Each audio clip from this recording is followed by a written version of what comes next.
Some athletes get paid to play a game. The truly huge names get paid to move attention to the screen. They sell, they trust, and they empower the business. That is the real story behind mega earners in sports. And once you see it that way, the contract is just the opening line.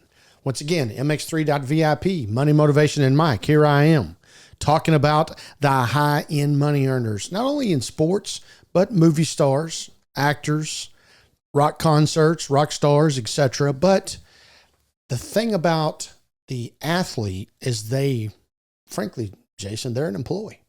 They're an employee of that company. Right. And we'll take the professional football player.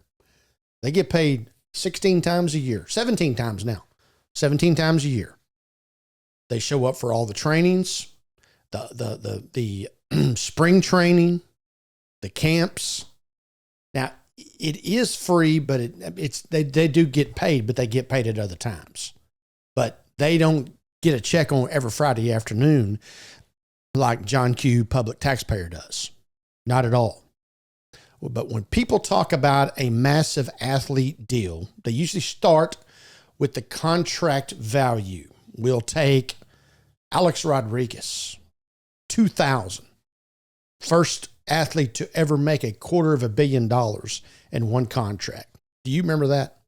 Texas Rangers, wasn't it? Yep. Yeah. Texas Ranger. He signed for $252 million. I believe it was 10 years. He was with the Seattle Mariners. They were going to the playoffs virtually every year. They were winning the AL West. The Rangers are in the AL West. And for $252 million, he left the Seattle contending Mariners and went to the lonely Texas Rangers. Not only was the Texas Rangers not very good, they had just spent all their money on one player. Mm-hmm. And that shortstop was all they had for those 3 years. And Tom Hicks, who was the owner of the Rangers at the time, he also owned the Dallas Stars. He got us into that unfortunate financial flexibility, which we did not have. So they finally were able to, in essence, dish A-Rod off to the Yankees, still absorb some of the contract. The Yankees took on most of it. They actually had, in my opinion, a better deal from the Boston Red Sox. But the Red Sox, I'm talking about players coming back in the trade. Yeah. But the Red Sox weren't going to take on as much money as the Yankees were. So that's why money always controls everything. Your ball club would have been better off with the players that the Red Sox are going to send you. But they went with the Yankee deal because the Yankees were going to absorb more of the $252 million salary. Or whatever was left from that time. That is why two athletes can look similar in the headlines and end up in very different financial worlds. You also got to remember this. Lots of these athletes, and I'm going to say 80% of them, come from nothing. Come from a very, very low, modest means. They have never had money in their pocket.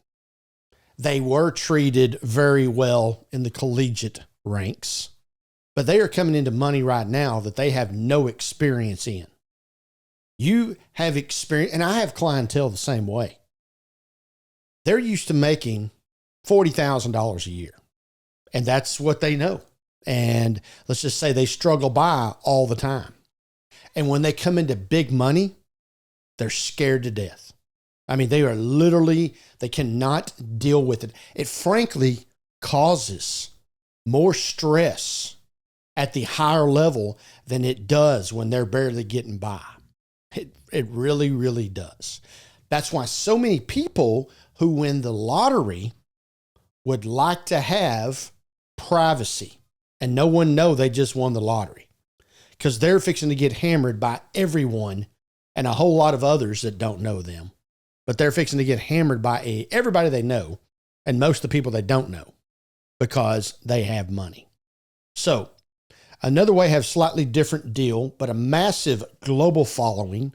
The soccer players, Messier, and what's Beckham? Yeah.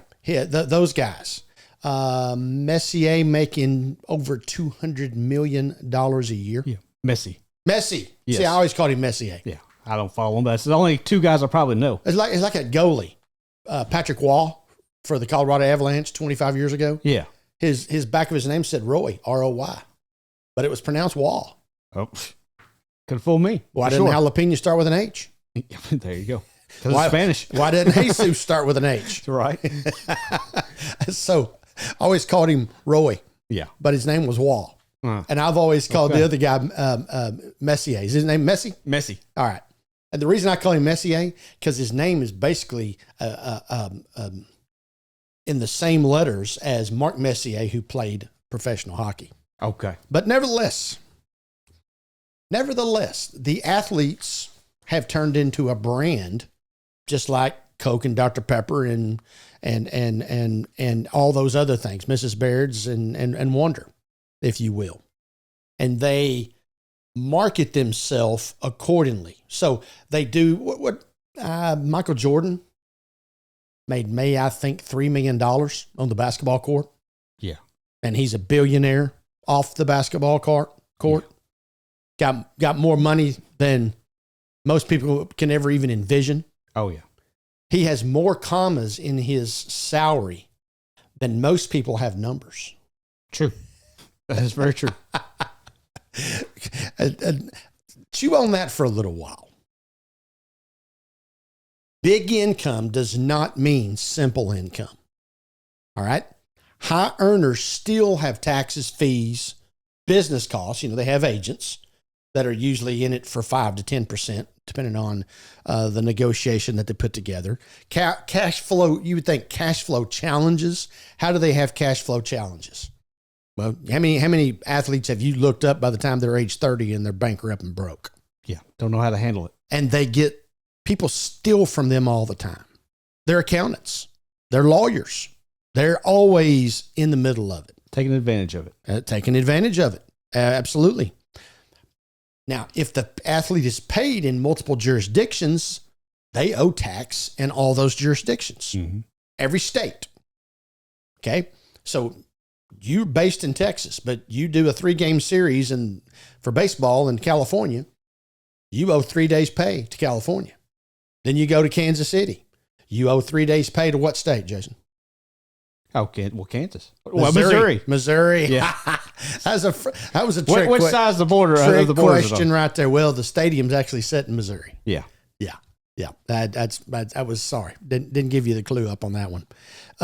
You owe money there. Mm-hmm. I once had a circus that was a client.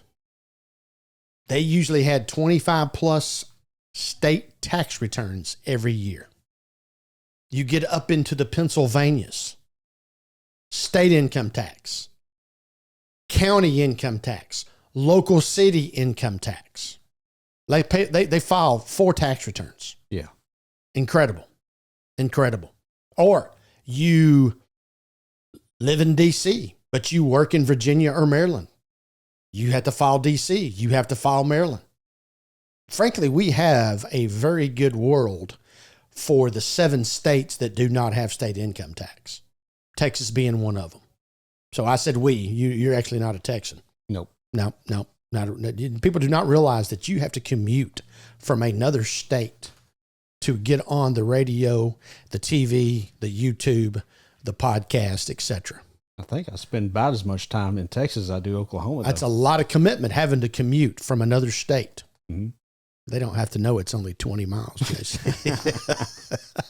20 miles and no red lights between here and there. That's true. Very few. I mean, very yes. Yeah. And it's an incredible stretch of highway because of that casino that's been blooming up there for what, 30 years now? Yeah. Well, from the bingo hall? Yeah, no longer a bingo hall. Yeah. No, it looked like Las Vegas for a moment. Yes, it does. Yeah, it really does. Other athletes, take Troy Aikman. He's taken his money and done great things with it. Now, when I say great, he has invested it very, very well. Sound like a smart Okie. There you go. That's right. Henrietta, Oklahoma. Forgot about that. That's right. Most people don't know that Troy Aikman was an Oklahoma Sooner for a while. That's right. It sure was. 1980. He has a national championship ring from the University of Oklahoma. Very nice. No, I actually didn't know that. You didn't know that? No. He got hurt in the middle of the year. That's when Jamel Holloway came in, and the rest is history. Uh-huh. Yes. Yeah. Yeah. I'm getting off the beaten path here. I've never done that before, but Never. Getting off the beaten path.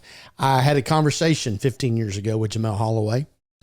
We spent some time with him on a Saturday afternoon in Ardmore, Oklahoma. And I said he was the only person on earth that a football team was better with him at quarterback than a guy named Troy Aikman. And he said, I would trade everything about my life for Troy's life. I understand. Because his 3 months, well, probably month and a half of claim to fame, because he came in the middle of the year. His month and a half of claim to fame got him a national championship ring and yet to be heard from since. True story. That's why he was in Ardmore, Oklahoma, hanging out with me. We've seen this pattern in career over and over again. People often focus too much on the size of the income and not enough on the structure of the income. A household with a moderate paycheck and a solid plan can feel much safer than a household with a giant income and no discipline. Friday Afternoon Millionaire. Jason, I have clients that run 6 figures through their business every month, and they have no money. They are cash flow poor. They are trying to figure out how to cover payroll on every payday. Doesn't make much sense, does it? It is incredible. And you can talk to them until you're blue in the face, and they keep going out and doing the same things. And what do? Keep getting what we've been getting. But nevertheless, that is why I like using an athlete's story, for example, versus an average person's story. They do have similarities. They just have different tax brackets and different levels of income. The more you have, the more you go spend. Now, what most people don't think about is the more you have to lose. And there's this old saying, it's better to have never been rich than to have been rich and now been broke. Because when you've never been rich, you don't know what you're missing out on. Yeah. It's just another day in paradise for you making $15 an hour. Mm-hmm. But when you've been rich, and whatever the word rich means, whatever that number is to someone, and then you lose it all, it is very, very difficult for those people to operate. It's difficult for them to even function in society. Knowing what they had. Knowing what they had, what they don't have. I mean, the depression, the suicidal rate, etc. So a plan is more important than what you make. How about that for the quote of the day? Interesting, right? If you do that, money has a much better chance of surviving in the long term. So do not confuse gross earnings with actual spending power. Look at all your income streams, not just the headline story. Alex Rodriguez, $252 million, let's say. All right. And while I'm on that, look at Juan Soto here about 5 years ago. He's with the Washington Nationals. They offered him $450 million. That was going to be the most money ever paid to a professional baseball player. That might have been the most money that was going to ever be paid to a professional athlete. I don't recall. What position did he play? At that time, he was playing some second base. Okay. Yeah, and maybe some third base. I think he played third base on that Washington Nationals World Series team in 2020. He turned down $450 million. Ended up getting more with the San Diego Padres. He went to the Padres. Padres figured out they couldn't do this deal. Then they let him go to the New York Yankees. New York Yankees signed him on a 1-year deal. They didn't want to get committed to it. Now he plays for the Mets because those numbers are so astronomical, it just blows your budget out of whack.